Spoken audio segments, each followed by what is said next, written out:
que vous avez entendu ce qui se passe à l'est du Congo? Ça peut paraître loin, mais savez-vous que l'Europe y joue un rôle direct et mortifère? Alors commençons par le début. À l'est du Congo, au Kivu, la frontière avec le Rwanda, la guerre a causé environ 6 millions de morts. Certains estiment d'ailleurs que la moitié de ces morts seraient des enfants, imaginez-vous. Alors aujourd'hui, on parle surtout du groupe dit rebelle du M23 qui déstabilise la région. Et en fait, avec l'aide du Rwanda, ce groupe occupe aujourd'hui une partie du territoire congolais. Et le rôle du régime rwandais est fondamental.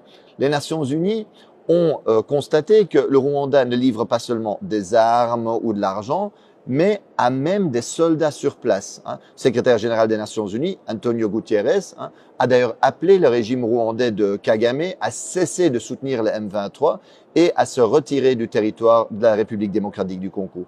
Parce qu'il s'agit vraiment en fait d'une violation de la souveraineté du Congo et du droit international.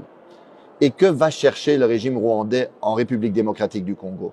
En fait, cette région est hyper riche en minerais, ressources naturelles, notamment le cobalt et le coltan. Ce sont des minerais essentiels pour les multinationales européennes qui servent entre autres pour les smartphones, les batteries, mais qui sont aussi utilisés dans l'industrie de la défense, dans la transition verte, l'aéronautique.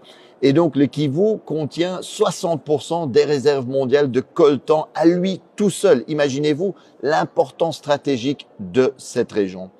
En d'autres mots, la guerre, les massacres, la déstabilisation à l'est du Congo arrangent bien ceux qui veulent voler les richesses naturelles, les matières premières du Congo. Et sans surprise, un groupe d'experts des Nations Unies a constaté qu'en 2023, le Rwanda a enregistré une hausse sans précédent de ses exportations de coltan, une augmentation de 50% par rapport à l'année précédente.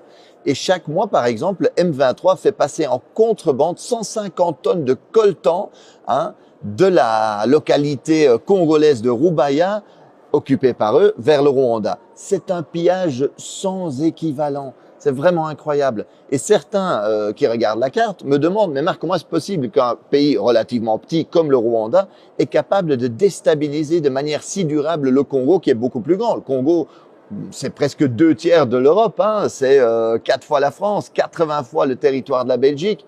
Ben c'est qu'évidemment, ce n'est pas que le Rwanda, ce n'est pas qu'une question entre Congo et Rwanda, c'est que le Rwanda reçoit le soutien de l'Occident, des États-Unis, mais aussi de l'Europe. Chaque année, l'Union européenne offre par exemple des dizaines de millions d'aides à l'armée rwandaise. La Pologne a même promis toutes les armes, toutes les technologies militaires dont le régime aurait besoin, et dans le cadre